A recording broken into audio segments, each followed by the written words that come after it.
하나님께서 우리를 선교적 교회로 인도하고 계십니다. 그래서 선교적 교회를 다시 살펴보려고 한다라고 말씀드렸는데요. 그런데 오늘은 설교를 포도나무교회 방문하는 분들을 위해서 하려고 합니다. 여기 몇 명 없는데. 네. 아까 아무도 안 일어섰잖아요. 최근 방문한 분도 계실 것이고요. 근데 어쩌면 오래되신 분들에게도 하나님이 분명하게 하실 말씀이 있을 수 있습니다. 그러니까 선교적 교회를 살펴보기 전에, 그러니까 지금 우리의 현실을 좀 보기 원하는 거죠. 그리고 내가 지금 어디에 있는지. 그래서 오늘 설교 제목은 여러분 주보에 보시는 것처럼 세 종류의 기독교인입니다. 세 종류의 기독교인. 어떤 사람들은 고린도전서 2장 등을 기초해서 사람을 세 종류로 나누거든요. 하나는 육에 속한 사람, 그러니까 하나님을 모르는 불신자들을 말하는 거죠.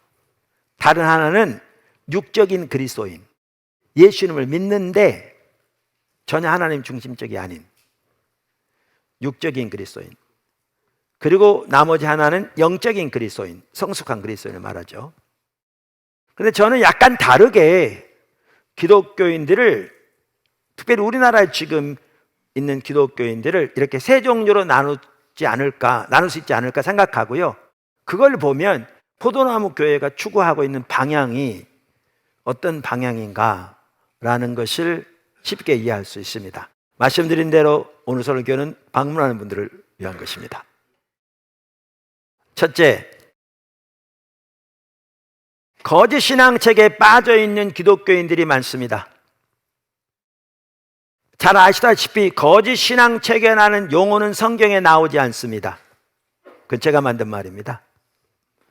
그러니까 신앙에 대한 왜곡된 이해인 거죠. 신앙을 잘못 이해하는 거죠. 성경에 거짓 신앙책이라는 용어는 나오지 않을지 몰라도 신구약 전체에 거짓 신앙책의 모습은 반복적으로 나옵니다. 거짓 신앙책에 대해서 얼마 전에도 일부 살펴봤고, 제 책 거짓 신앙책에 잘 나와 있고 십자가 복음에도 잘 나와 있어서 제가 자세하게 설명하려고 하지 않습니다. 간단히 살펴보고 가려고 하는 거죠. 거짓 신앙책에 대한 한 가지 예가 예수님 시대 바리새인들입니다. 성경 몇 구절 한번 보실래요? 요한복음 5장 37절 38절. 또한 나를 보내신 아버지께서 친히 나를 위하여 증언하셨느니라.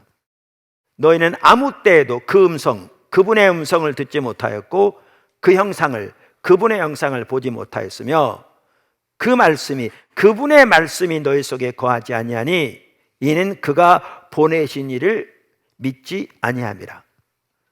이 말씀은 예수님께서 유대인들에게 하셨거든요. 그 본문을 보시면. 근데 요한복음에서 유대인은 종교 지도자들을 가리킵니다. 그래서 요한복음 1장에 보면 유대인과 바리새인이라는 말을 상호 교환적으로 사용하고 있습니다. 그래서 이 말은 예수님께서 바리새인들에게 하셨다고 해도 전혀 틀린 말이 아닙니다. 한마디로 뭐라고 말씀하시냐면 너희는 하나님을 전혀 모른다, 이렇게 말하고 있습니다. 42절. 다만 하나님을 사랑하는 것이 너희 속에 없음을 알았노라. 너희는 하나님 전혀 안 사랑한다. 45절. 내가 너희를 아버지께 고발할까 생각하지 말라. 너희를 고발하는 이가 있으니 곧 너희가 바라는 자 모세니라. 즉 너희가 너희의 소망을 그 위에 두고 있는 모세니라. 모세를 믿었더라면 또 나를 믿었으리니 이는 그가 내게 대하여 기록하였습니다. 그러나 그의 글도 믿지 아니하거든 어찌 내 말을 믿겠느냐 하시니라. 한마디로 말하면 그들이 율법을, 더 나아가 하나님을 전혀 안 믿는다는 겁니다.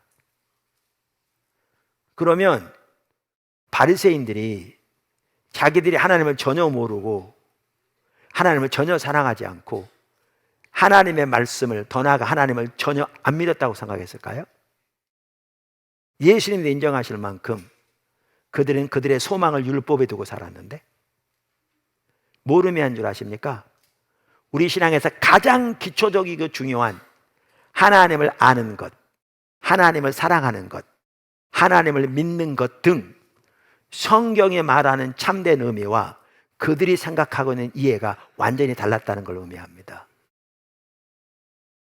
이게 오늘날의 똑같은 문제입니다. 그러니까 간단히 말하면 믿음만 하더라도 성경에 나와 있는 내용을 지적으로 동의하면 그걸 믿음이라고 생각하는 거죠. 그러니까 실제로는 하나님을 전혀 알지 못하고 인격제심, 그분을 전혀 신뢰하지 않는데도 삶에서, 이게 거짓신앙 체계입니다. 거짓신앙 체계는 자기중심적인 삶에 기초한 신앙입니다. 우리 신앙은 처음부터 끝까지 하나님 중심적인 삶입니다. 하나님 중심적인 삶은 하나님의 자원으로 하나님의 목적을 위해 하나님의 방법으로 사는 삶입니다. 이 삶을 살 때 우리 속에 하나님의 생명과 은혜가 넘치게 되어 있습니다. 그 삶이 최선의 삶입니다. 하나님은 우리를 사랑하시기 때문에 독생자까지 아끼지 아니하시고 죄인된 우리들을 위해 보내주실 만큼 사랑하시기 때문에 우리를 향한 그분의 뜻은 최선인데, 우리가 하나님 중심적인 삶을 살 때 하나님의 은혜와 생명과 열매가 넘치는 최선의 삶이 됩니다. 근데 우리 신앙이 타락하면 자기중심적인 삶을 삽니다. 사실 자기중심적인 삶이 타락의 본질입니다. 그럼 자기중심적인 삶은 하나님 중심적인 삶과 특징이 반대인데요. 하나님 중심적인 삶은 하나님의 자원으로 하나님의 목적을 위해 하나님의 방법으로 사는 사람입니다. 그럼 자기중심적인 삶은, 자기중심적인 삶과 세상은 밀접한 관계가 있거든요. 그러니까 에베소 2장 1절에 3절을 보아다시피 자기중심적인 삶은 자기 자원으로 혹은 세상의 자원으로 자기 목적을 위해, 세상에 있는 자기 목적을 위해 자기 방법대로 혹은 세상의 방법대로 사는 겁니다. 이게 자기중심적인 삶입니다. 그런데 거짓신앙 체계는 이 자기중심적인 삶에 토대한 신앙인 거죠. 그래서 율법주의, 기복신앙 혹은 기복주의, 인본주의가 삼위일체처럼 이렇게 짬뽕된 그것이 거짓신앙 체계입니다. 이 성격은요, 구약시대건 예수님 당시건 신약시대건 오늘날이건 똑같습니다. 똑같습니다. 그럼 율법주의를 표현하는 건 다양하게 표현할 수 있는데, 하나는 의식이 본질을 대체해버린 겁니다. 율법주의 신앙을 가지고 있으면 우리의 신앙을 몇 가지 종교적인 의식하는 것으로 전락시켜버립니다. 예, 보세요. 하나님이 말씀하신 종교적인 의식들은 매우 중요합니다. 우리가 하나님을 알고 존재를 다해 사랑하며 하나님과 동행하는 삶을 살면 당연히 하나님께서 명하신 종교적인 의식들을 잘하게 되어 있습니다. 그런데 반대로 종교적인 의식들을 잘한다고 그것이 신앙생활 잘하는 건 전혀 아닙니다. 바리새인들의 삶에서 볼 수 있듯이. 기복신앙은 뭐냐? 기복신앙은 하나님이 자기 목적을 위한 수단된 삶을 말합니다. 아까도 말씀드린 대로 우리 신앙은 처음부터 하나님의 목적을 위한 삶이고 그게 최선의 삶인데, 신앙이 타락하면 세상에서의 자기 목적을 위해 살아가면서 하나님은 자기 목적을 위한 수단으로 전락합니다. 그리고 인본주의는 뭐냐? 하나님의 길, 방법을 따라 사는 사람이 아니라 세상의 길, 세상의 방법을 따라 사는 사람입니다. 오늘날 너무나 적지 않은 성도들이 우리의 신앙을 몇 가지 종교적인 의식하는 것으로 이해하고 그것만 하면 신앙생활 잘한다고 이해하면서 그거 하면 하나님이 자기 복 줄 줄 아는, 즉 세상에서 자기 원하는 뭐 이루어 주시고 자기 문제 해결해 주시고 자기 잘되게 해줄 거라고 생각하는, 그리고 삶에서는 하나님의 길을 따라 살아가는 것은 관심조차 없는 이 모든 것들은 너무나 타락한 거짓신앙책에 빠져있는 모습입니다. 이런 사람들은 기도를 해도 결국 자기 목적을 위해 줄기차게 부르짖습니다. 주세요, 주세요. 그것이 특징입니다. 제 책 십자가 복음에도 일부 인용해 놨습니다만 세계적인 기독교 상담가 중에 레리 크랩이라는 분이 계셨어요. 뛰어난 기독교 상담가였거든요. 그분이 하나님과 친밀한 교제를 깊이 경험한 것 같아요. 그러면서 그리고 나서 그분이 우리나라 말로 번역된 책 제목이 파파 기도라는 책을 썼어요. 근데 그 책에 보면 잘못된 기도, 그걸 자기중심적인 기도라고 말하고요. 옳은 기도, 그걸 관계형 기도라고 말하는데, 옳은 기도가 제가 말하는 하나님 얼굴을 구하는 기도고요. 자기중심적인 기도가 그저 자기 필요한 목적을 위해 하나님의 도움만을 구하는 그러한 기도인데, 말씀드린 대로 거짓 신앙책에 빠져 있는 사람은 기도를 하더라도 자기중심적인 기도를 합니다. 그가 말하는 자기중심적인 기도에도요, 우리가 일반적으로 기도에 포함된다고 하는 요소들이 다 포함돼요. 근데 이런 순서로 나타납니다. 제일 처음에 간청, 중보, 감사, 예배, 관계 맺기 다 있어요. 문제는 이해가 달라요. 거짓 신앙책에 내에도 신앙 요소가 다 있습니다. 기도도 있고 예배도 있고 찬양도 있고 헌금도 있고 봉사도 있고 다 있습니다. 이해가 다릅니다. 이해가 달라요. 하나님을 아는 거, 하나님을 사랑하는 거, 하나님 믿는 거 똑같은 용어를 사용합니다. 사역도 있습니다. 이해가 다릅니다. 이해가 다릅니다. 이해가 왜곡되는 거죠. 자, 그럼 보세요. 여기 보면 기도가 간청부터 시작합니다. 그 핵심이 뭐라고요? 아까도 말씀드린 대로 주세요, 주세요 인 거죠. 그런 사람들의 신앙생활과 기도생활 중심에는 항상 자기 필요와 목적을 위한 간청이 놓여 있습니다. 그래서 그들은 그 터대 위에서 하나님께 부르짖습니다. 거기에 중보도 있습니다. 여기서 말하는 중보는 다른 사람을 위한 기도인데요. 그래서 가족을 위한 기도, 목회자를 위한 기도 다 있습니다. 문제는 그러한 사람들은 다른 사람을 위한 기도를 드릴 때에도 결국 자기의 유익과 목적을 위해서 그렇게 합니다. 그 중심에 자기가 있습니다. 무슨 말이냐? 예를 들면 남편이 자기에게 잘 안 해줘서 결혼 생활이 불행하다는 거예요. 그러니까 하나님 제발 남편에게 은혜를 주셔서 저한테 좀 잘하게 해주셔서 제 생활이 좀 행복하게 해달라는 거죠. 목회자를 위해 기도할 때도 목사님에게 은혜를 베풀어 주셔서 목사님의 설교가 내 마음에 와닿고 내 마음에 평안을 주고 나에게 위로를 주게 해달라는 거죠. 문제가 뭔지 아십니까? 하나님의 참된 의중과 하나님의 뜻, 관심조차 없습니다. 자기 마음이 평안하고 자기가 도움을 받고 자기가 위로를 받는 데 초점이 있는 거죠. 여기에 감사도 있어요. 요소는 다 있습니다. 문제는 언제 감사가 있느냐? 자기가 원하는 게 해줬을 때 감사하는 거죠. 최근에 수능시험 봤는데 수능시험 40일 전부터 교회 나 새벽기도 합니다. 이번에 우리 딸 수능 대박나게 해주십시오. 그렇게 기도했는데 하나님께서 수능 대박나게 해주셔가지고 그전에는 꿈에도 못 꿨던 인서울 대학에 들어가게 되었어요. 감사하다는 거죠. 문제는 뭔지 아십니까? 이런 이해를 가지고는 성경에 말하는 범사에 감사하는 삶은 불가능합니다. 그리고 그렇게 감사한다면 평생 동안 몇 번이나 감사하겠습니까? 그리고 그렇게 자기가 원하는 바가 안 되면 어떻게 사는데요? 완전히 낙심하고 원망하고 불평하고. 그리고 그런 감사는 안 믿는 사람들 다 합니다. 여기에 예배도 있습니다. 예배도.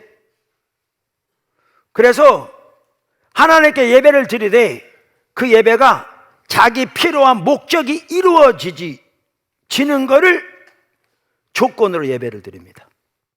사실 그런 사람들은 예배만 하더라도요, 온갖 초점이 자기 문제 해결, 자기 기도 응답, 자기와 자기 사이 잘 되는 데 초점이 있습니다. 메시지를 듣는 것마저도 그러한 메시지만을 듣기 원합니다. 예배에 참석하는 목적 자체가 그거 해달라는 겁니다. 그리고 그런 면에 문제가 생기면 완전히 그 문제에 함몰됩니다. 예배가 뭐가 없습니다. 모든 초점이 거기에 있습니다. 관계 맺기. 그런 것을 토대로 하나님과 관계를 맺으려고 합니다. 이건 사실 레리 크랩 그분 책에 말한 내용인데요. 이렇게 말한다는 거죠. 하나님은 참 쓸만한 분이시네요. 계속 저를 위해 수고해 주세요. 그럼 저도 하나님을 잘 믿겠습니다. 이런 이해를 가지고 있는 겁니다. 천지를 창조하신 만군의 여호와 하나님, 그분의 위대하심과 사랑, 독생자까지 아끼지 아니하시고 우리를 위해 내어주신 그 사랑, 그리고 우리를 자녀 삼으셔서 하나님께로 이끄시고 하나님의 위대한 목적을 위해 동역자로 세우시고 하나님의 그 놀라운 은혜를 우리의 삶의 모든 영역에 붓고 계신 이 모든 것들은 전혀 깨닫지도 인식하지도 알기도 원치 않습니다. 그들이 가지고 있는 기독교의 이해는 그저 종교에 불과합니다. 그래서 어떤 분들은 거짓 신앙 체계를 종교의 영이라고 부르기도 하거든요. 세상 사람들이 종교라고 이해하는 것을 똑같이 그런 이해를 가지는 게 거짓 신앙 체계인 거예요.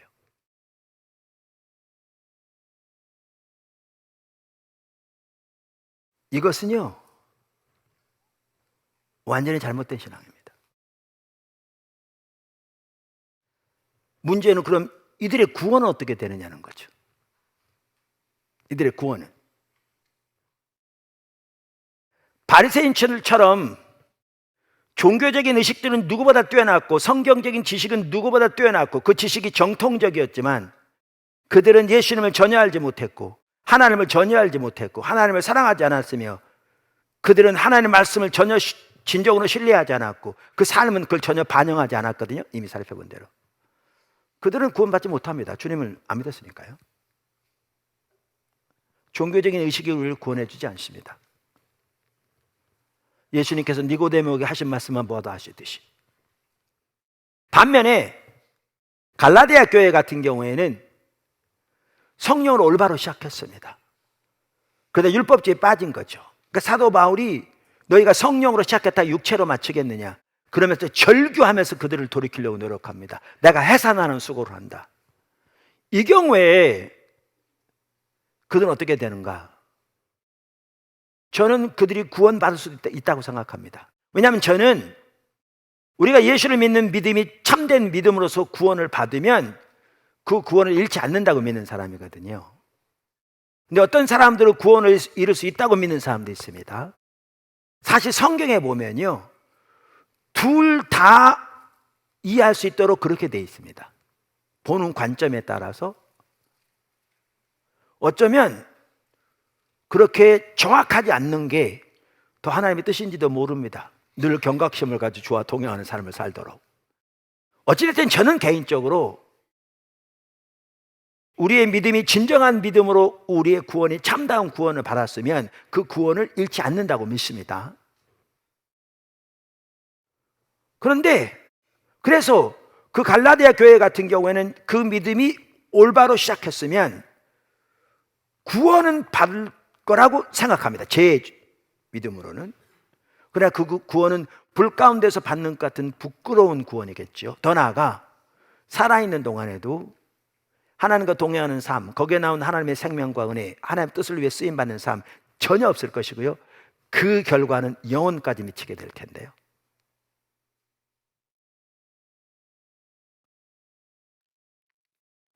책에 의하면. 두 번째, 일반적인 기독교인입니다. 제가 이 두 번째 부류를 위해서 뭐라고 표현할지 고민을 많이 했습니다. 적정한 용어가 없더라고요. 제가 왜 이 용어에 대해서 망설이냐면 사실은 이 신앙은요, 성경에 의하면 옳은 신앙은 아닙니다. 근데 이게 일반적으로 많은 사람들이 신앙이라고 생각하고 있는 겁니다. 그래서 한편으로는 그 용어가 맞는데 그런 의미에서, 근데 한편으로는 하나님이 성경 말씀에 말씀하신 참된 신앙은 아닙니다. 그러니까 이 말은 가짜란 말은 아닙니다. 그건 이제 첫 번째가 가짜였고요. 이거는 하나님이 의도하신 그 수준에 이르지 못한 신앙이라고 할까? 뭐 그렇게 표현할 수 있겠습니다. 이러한 기독교인들은 열심히 봉사합니다. 성실하게 섬기고 헌금도 신실하게 하고 직분을 맡아서 열심히 봉사할 수 있습니다. 이 기독교인들은 아까 거짓 신앙책에 빠져 있는 소위 기독교인들과 같이 하나님이 자기 목적을 위한 수단인 그런 삶을 살지 않을 수 있습니다. 이들은 하나님의 말씀대로 살려고 노력도 합니다. 당연히 하나님을 소중히 여깁니다.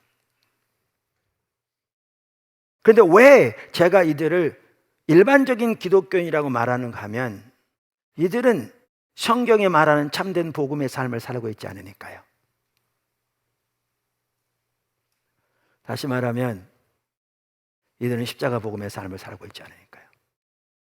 그러면 세 번째가 어떤 사람인지는 아시겠죠? 제가 이 삶을 설명하기 위해서 예를 들겠습니다. 지금 하나. 근데 이 예는 일반적인 기독교인에 대한 예가 아니고요. 십자가 복음의 삶을 사는 사람에 대한 예입니다. 어떤 의미로 이 예를 드냐 하면요. 이런 사람들의 삶 속에는 제가 살펴보고자 하는 이런 삶이 없습니다. 이런 특징이 없습니다. 제가 최근에 어떤 나라에서 어떤 성도로부터 간증을 들었습니다. 직접 본인에게 들었습니다. 그분은 아직 자라날지 모르지만 십자가 복음의 삶을 경험하고 자라나고 있는 겁니다. 그분 할아버지 때 그 나라에서 회사를 차렸습니다. 지금 회사가 제가 듣기로 7개인가 8개 나라의 공장이 있다고 하니까 작은 회사는 아니죠. 근데 할아버지의 아들로서 자기 아버지, 형제의 아버지인데 아버지가 회장이었습니다. 그리고 이제 아들에게 그 사장직을, 회장이 아니라 사장, 회장, 하여튼 정확한 직함은 모르겠고요. 회장직을 혹은 사장직을 물려주려고 했습니다. 그랬더니 어떤 일이 있었냐면 그 할아버지의 다른 아들인 거죠. 이 아버지 회장의 동생이 그리고 그 아들들과 함께 치고 들어온 겁니다. 그래서 경영권을 두고 다툼이 일어났습니다. 특별히 이들이 온갖 사실 아는 것을 퍼뜨리면서 이들을 쫓아내려고 하는 겁니다. 그 얘기를 제가 상당 시간 전부터 들었거든요.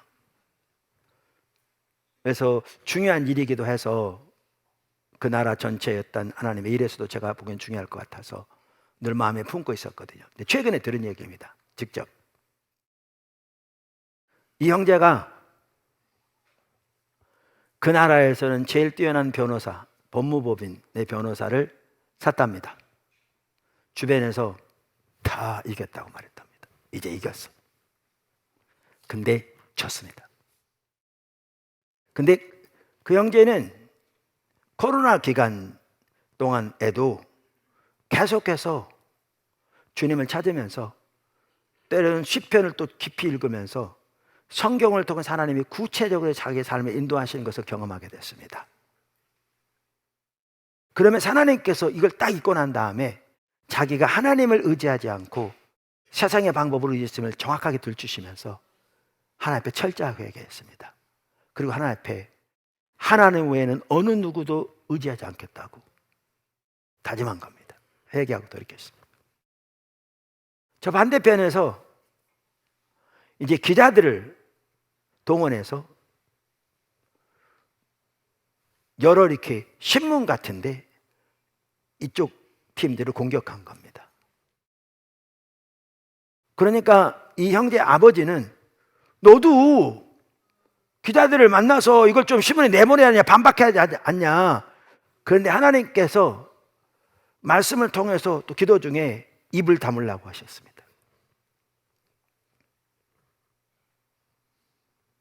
예수님이 그렇게 하셨던 것처럼 구체적으로. 그래서 아버지가 그렇게 말하는데도 입을 딱 다물었습니다. 그뿐만 아니라 그쪽에서는 영향력이 있는 중요한 사람들, 그 형제하고 저하고 영어로 얘기합니다. 제가 그 나라 말 모르고 그 형제하고 우리나라 말 모르고 그래서 둘 다 영어 잘 못하는데 알아들었기는 충분히 합니다. 그 표현에 important persons, 그러니까 중요한 사람들이라고. 사람들을 저쪽에서 만나서 이쪽을 온갖 이렇게 왜곡시킨 겁니다. 결정에 중요한 역할을 하고 있는 사람들. 그래서 자기가 전화를 했더니 전화도 받지도 않고 전화 하지도 말라고 이미 다 그렇게 듣고 있었습니다. 그러면서도 하나님만 의지하게 했습니다. 그랬는데 어떤 일이 있었느냐? 그 형제의 표현들을 miraculously, 기적적으로 한 중요한 사람이 전화했습니다. 전혀 이렇게 호의적이지 않은 태도로 와서 당신 입장을 얘기해 보라는 거죠. 근데 그때도 하나님께서 상대방에 대해서는 이만큼도 부정적인 얘기를 하지 못하게 하셨습니다. 그리고 사실만 말하라고 했습니다. 상대방에 대해서 조금도 부정적인 얘기라든가 비방은 단 한마디도 하지 않고 사실만 간단하게 얘기했습니다. 또 기적적으로 다른 중요한 사람이 오라고 그런 겁니다. 또 기적적으로 그 사람이 다시 오라고 그러면 다른 사람이, 그래서 전체가 뒤집어졌습니다. 이긴 거죠. 근데 나한테 만나서 내가 겸손할 만큼 얘기해 가셨다고 계속 주님 바라보도록. 제가 왜 이 예를 드냐면요, 아까 신실하게 주님 섬깁니다, 교회에서 열심히 봉사합니다, 헌금도 잘합니다, 꼭 뭐 주세요 기도하지는 않습니다. 나름대로 국가를 위해 기도하기도 하고 선교를 위해 기도하기도 하고 교회를 위해 기도하기도 합니다. 그들 중에 이러한 삶을 실제로 살지 못한 사람 너무너무 많습니다.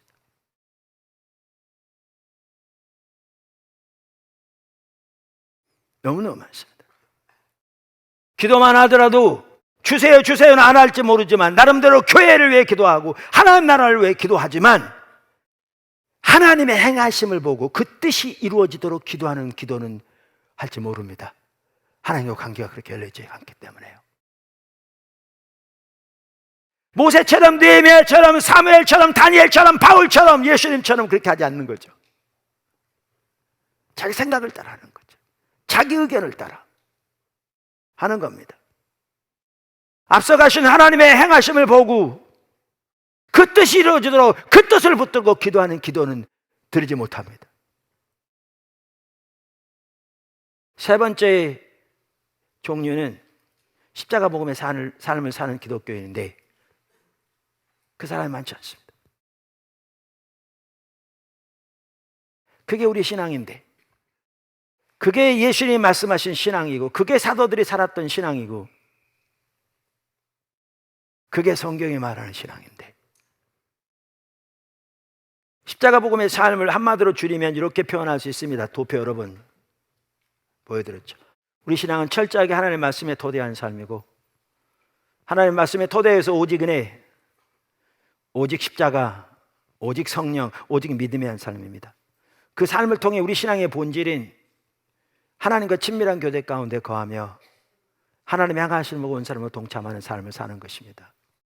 그리고 이 삶을 살 때 아까 위에서 살펴본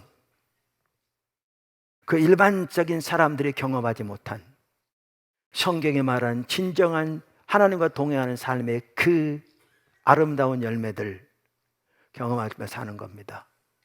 차원이 다른 신앙인 거죠. 그게 우리가 살아야 할 삶입니다.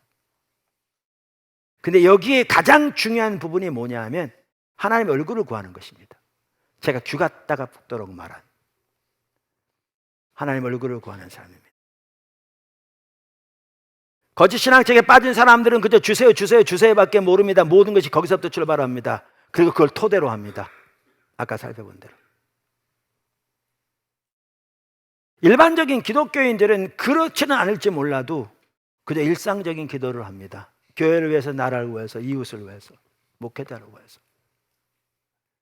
그런데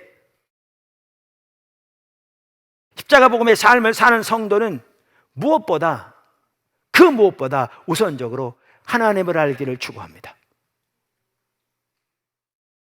그것이 하나님의 얼굴을 구하는 사람입니다. 하나님을 알기를 추구합니다. 집중적으로 하나님을 아는 것이 유일한 목표와 목적된 삶이 되는 겁니다. 여러 번 나누들의 성경에 나오는 하나님의 귀한 사람들이 다 그랬습니다. 여러 번 나눴습니다. 제 책 뭐죠? 하나님을 찾는 삶 전체가 다루고 있습니다. 십자가 복음에 나와 있지만 안 읽어보시면 상세히 읽어보세요. 그냥 한두 번 읽을 것이 아니라. 그리고 그대로 해서 반드시 놀라운 하나님을 경험할 겁니다. 모세 보십시오. 출애굽기 33장 12절에서 15절. 모세가 여호와께 아뢰되 보시옵소서, 주께서 내게 이 백성을 인도하여 올라가라 하시면서 나와 함께 보낼 자를 내게 지시하지 아니하시나이다.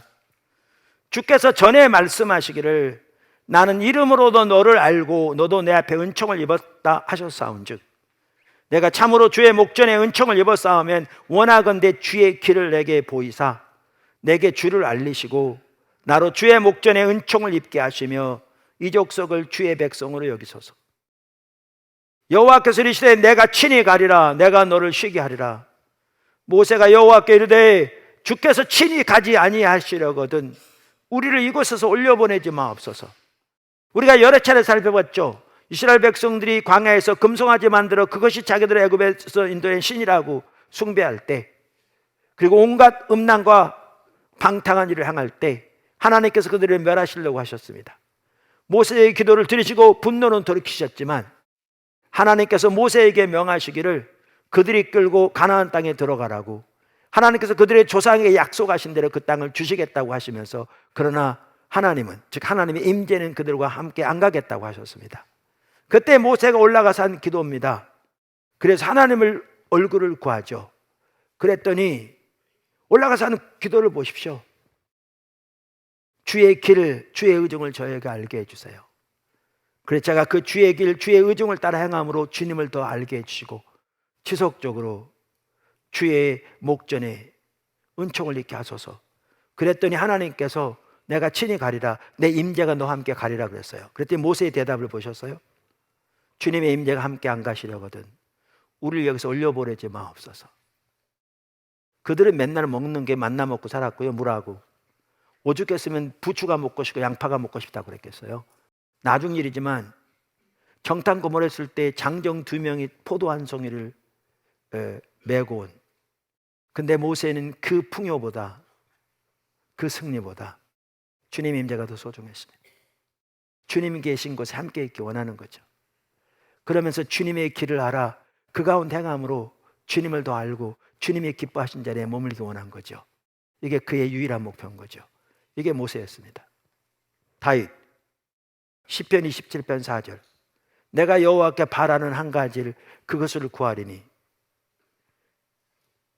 곧 내가 내 평생에 여호와의 집에 살면서 여호와의 아름다움을 바라보며 그의 성전을 사모하는 그것이라. 한 가지라는 단어가 우리나라에, 그러니까 원어에는 제일 먼저 나옵니다. 그 말은 그의 유일한 열망이었단 말입니다. His one and only desire. 그의 단 하나의 유일한 열망은 하나님의 임재 가운데서 하나님의 아름다움의 영광을 바라보며 주님을 찾는 거였습니다. 바울 고린도서 2장 2절. 내가 너희 중에서 예수 그리스도와 그가 십자가에 못 박히신 것 외에는 아무것도 알지 않냐고 작정하였습니다. 전 세계가 열려져 가고 있는 그의 앞에, 그 시점에서 그의 단 한 가지 목표는 주님을 아는 거였습니다.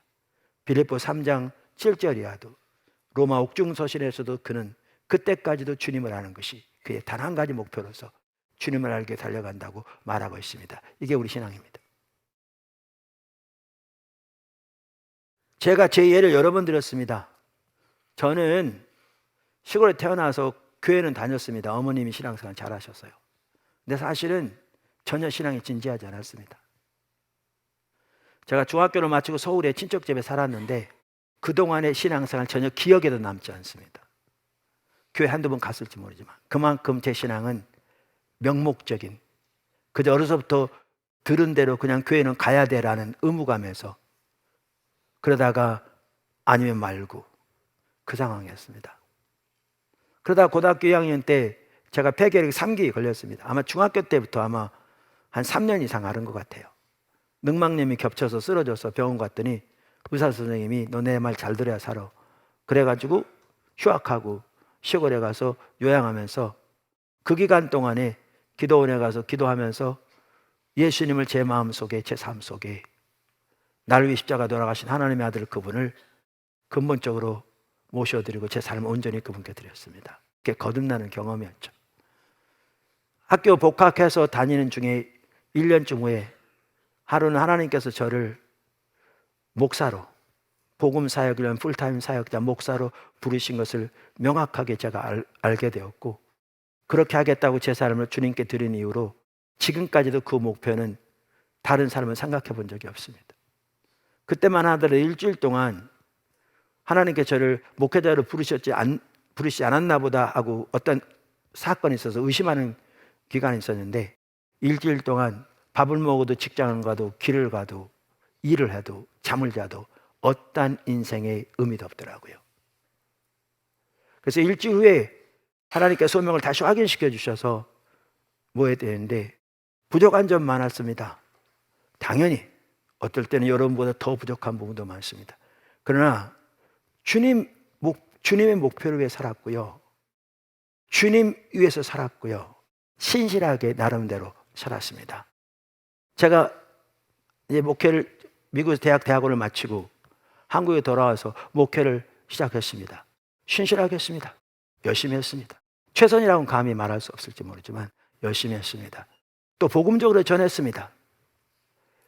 그런데 말씀드린 대로 1991년 9월경에 그렇지 않아도 작은 교회가 반쪽 나게 될 성도 반이 교회를 떠나려고 하는 그러한 상황에서 기도 중에, 금식하며 기도하는 중에 주님이 네가 날 사랑하지 않는구나 그러시면서 또렷하게 보이셨던 게, 하나님은 살아계신 인격체인데 제가 그분을 위해서 신실하게 섬기고 열심히 하고 교회 거와 제 거는 이런 한 푼까지도 철저하게 구분되게 성실하게 섬겼을지 몰라도 살아가신 인격체이신 하나님 그분 자신을 알고 사랑하는 일에는 완전히 소홀히 한 걸 보이시면서 그렇게 말씀하셔서, 그게 딱 보이니까 저는 중심에서 회개가 되고 그때부터 하나님을 집중적으로 알기를 추구하기 시작했습니다.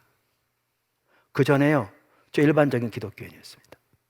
신실하게 했습니다. 제가 주세요 하고 하지 않았습니다. 물론 교회를 위해서 기도하고 교회의 필요에 위해 기도했지만 하나님의 얼굴을 집중적으로 구하게 하시고 주님을 아는 것이 유일한 목표와 목적 되게 하시고, 그래서 성경을 새롭게 읽으면서, 그랬더니 아까 읽은 대로 성경에 나온 귀한 사람들은 다 하나님을 아는 것이 그들의 유일한 목적이었더라고요. 그리고 하나님 알기를 추구했더라고요.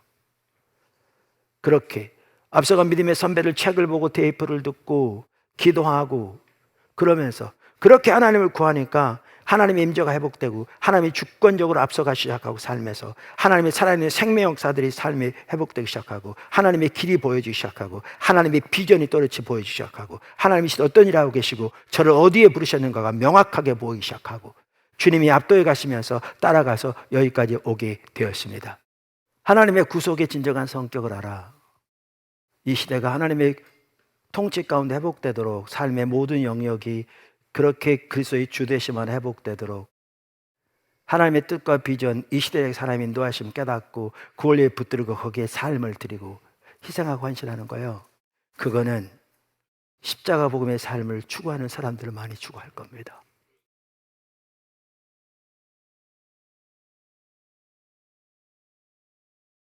이런 내용을 아시면, 이런 바탕에 깔려있는 내용을 아시면,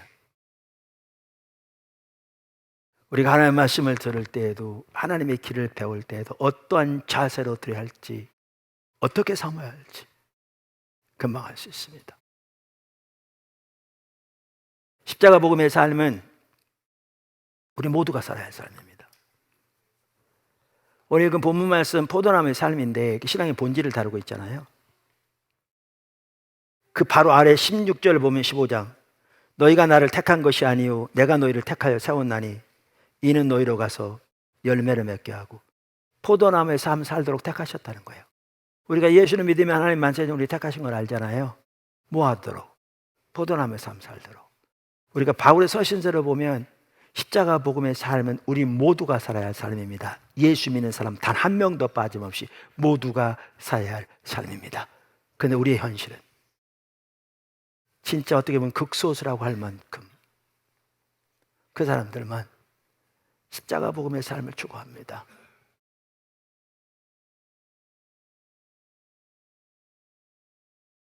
우리가 정말 주님의 은혜 구하면서 나 자신부터 그렇게 서고 우리 주변 사람들을 그리로 인도해서 한국교회가 전체로 그렇게 돌이켜지도록 기도하고 섬기고 또 주님을 따라가는 저와 여러분이 되었으면 좋겠습니다.